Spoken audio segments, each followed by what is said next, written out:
Hi everyone and welcome back. This time I brought you another little Sussex snippet. It's been a while. I find myself in the slightly unusual position of being off from school. Term's finished now, but not away in Patsy. So I thought I'd take the opportunity to get out and about. We're heading to Newhaven. It's perhaps not top of the list if you think of places to see in East Sussex, but there's a couple of things that might be interesting. Could drive, be a lot easier to drive, a lot quicker and probably a lot cheaper too. But we go on the bus for two reasons. One is that I drive for a living and I'd quite like someone else to have a go. And also if I'm going to be on the top deck, get a seat on the top deck, hopefully we'll bring some nice views as well. So let's go and wait for the bus. So I'm going to show you on the way to the bus stop the grade 2-star listed Saltdean Lido. The pool has been renovated, not least thanks to a great deal of hard work by local residents and a nice chunk of lottery money. Money is also in place now to repair the building and renovate the building, which is in a pretty sorry state, and hopefully they'll start work on that soon. And just across the road from the Lido, the other side of the lovely A259, we have Saltdean Beach.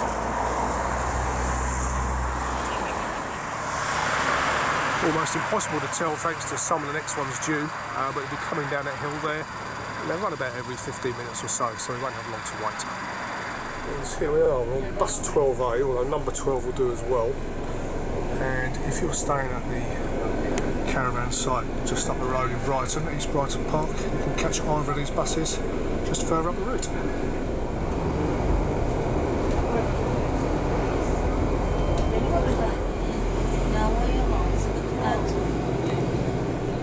And that Indian restaurant there comes personally and highly recommended. Superb food.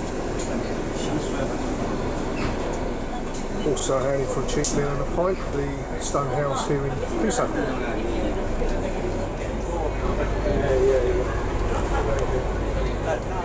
We're about to cross the Newhaven swing bridge. Now if you do this journey, whether you're doing it on bus or in your car or motorhome or whatever, worth checking the times because this bridge opens rarely, and when it does it's only for about 10 minutes or so, and it does cause long tailbacks. It's Newhaven Fort, that's where the ferry comes in, which goes to Dieppe, just over 4 hours, 3 times a day in the summer. We've done a little loop around the back of Newhaven, which includes the Paradise Park Garden Centre. Still have nightmares about that place, as we used to visit it quite often when Trev's mum come to stay. So back on the main road now, it's the A259. This goes all the way to Eastbourne and beyond. We're going to be getting off fairly shortly. I think the stop is called Mill Grove.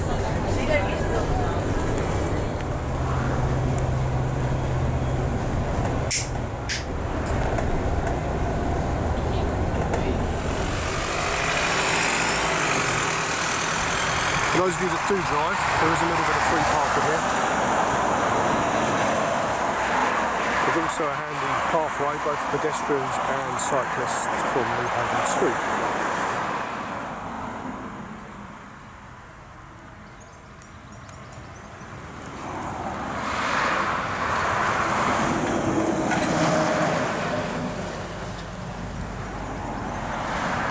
Right, this is Mill Grove, and that's where I was getting confused. The bus stop's name is Tidemills, and that refers to a village that used to sit between Seaford and Newhaven, abandoned I think in the early 1940s when it was deemed unfit for habitation. As the name suggests, there used to be a mill here that worked on the tide, and there's not much left of it now, but we're going to go and have a look. Right, just before we cross the tracks here, this train line runs all that way into Seaford. You can catch it from Brighton station. It's about a 35-minute journey and it really is quite pretty. I thoroughly recommend it.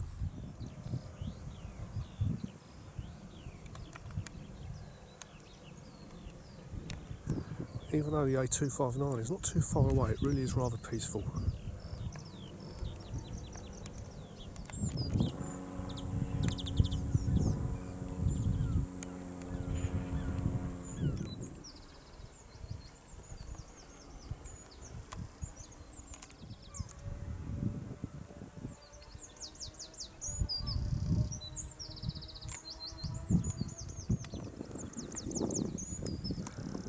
Plenty of these information boards dotted around to tell you a bit more about how the village and the mill developed. I'll put some links in the description below so you can have a look for yourself too.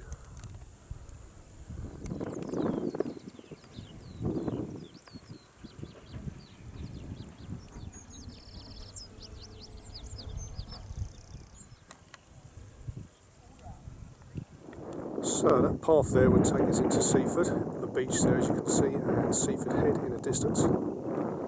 And to our right is Newhaven. Up on the top there, that's Newhaven Fort, and that's where I'm planning to go next. Okay, so that was Tidemills. Not an awful lot to see, but it is a very peaceful and pretty place too. Now, I could walk back and get on a bus back into Newhaven. I bought myself a £5 day ticket, which would be the same price if you were to get on near the caravan site. But instead, I'm going to head that way on foot and make our way into Newhaven itself.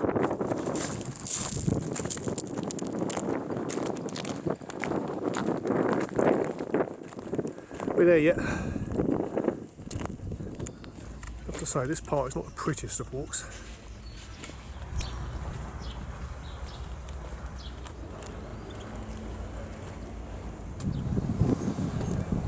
It's a bit further than I anticipated. We still need to get back and across the swing bridge and round the other side there.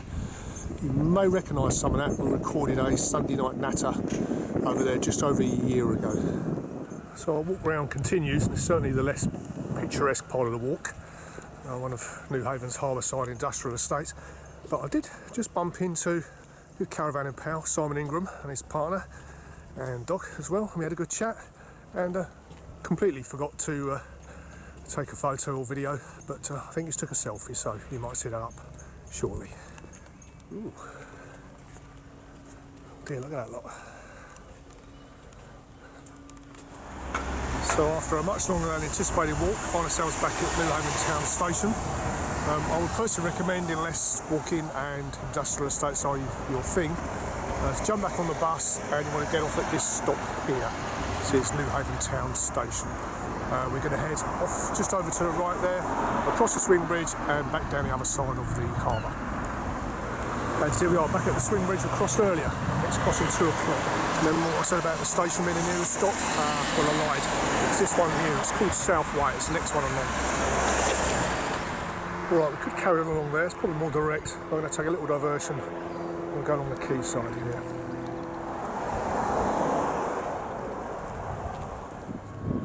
Nice little spot here to pause and sit for a while, which I think is what we'll do before we continue our way round. We are heading right over the back there.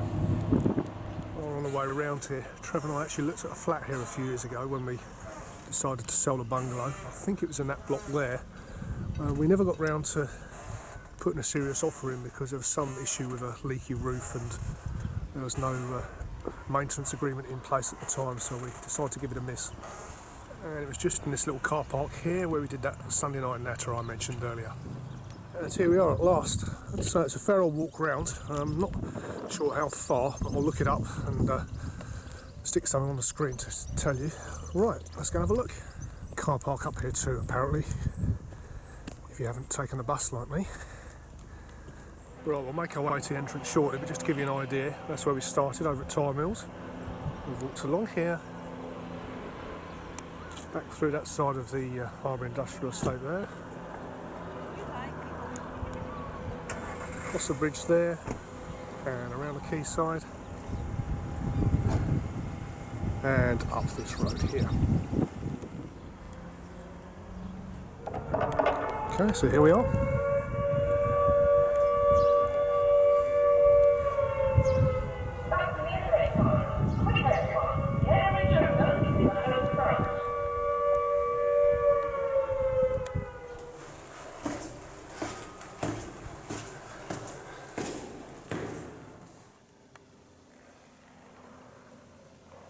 So it's nice and cool down here compared to outside.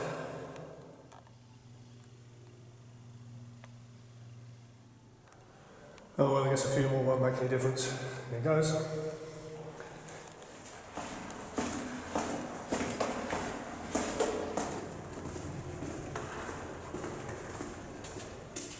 Almost inevitably, I guess, there's a suggestion that it might be haunted. And back up we go. Onwards and upwards, literally. And just just a little reminder of the reason why the fort is here in the first place. Well, we get a nice view of part of Newhaven there and the fort. I think we need to climb a little bit higher to get views out to sea. That's better.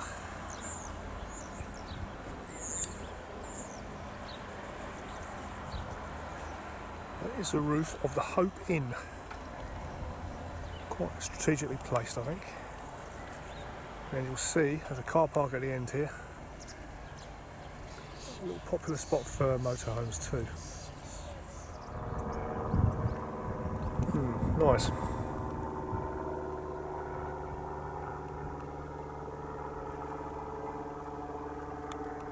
Hopefully you can see more of that parking area I mentioned too.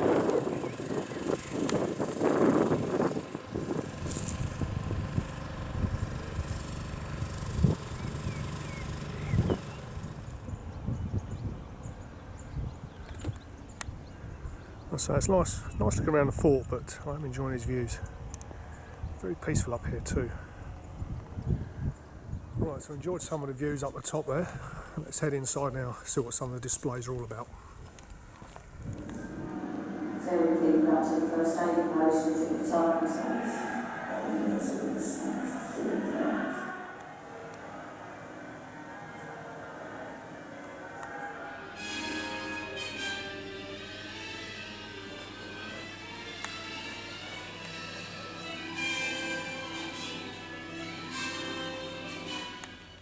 When in Rome, or in this case Sussex, let's go and have a look.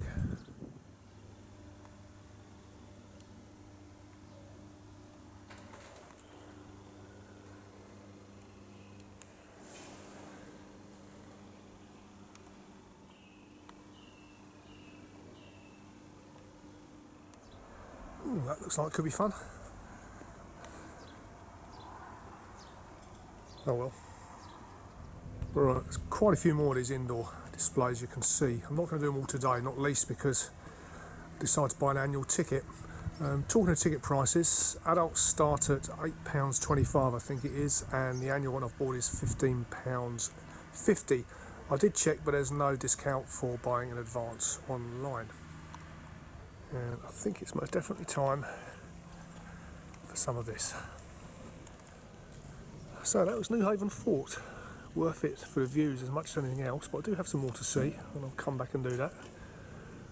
Just need to head back through the shop to purchase the obligatory fridge magnet, and then it'll be a walk to the bus, maybe via a little diversion, which we'll see. Right, well, I've had a look, but sadly there appears no quick way through to my next destination, so we're going to have to go back down the slope, it appears. Never mind. So we've actually come out a slightly different way by the looks of it. That's where we went in over to the left there. I'll say this way is a bit quicker if you're walking. So we turned right out of the fort and we've continued along the road that takes us to that car park I showed you, the Undercliff. Lovely views here of the inlet where the ferry comes and goes.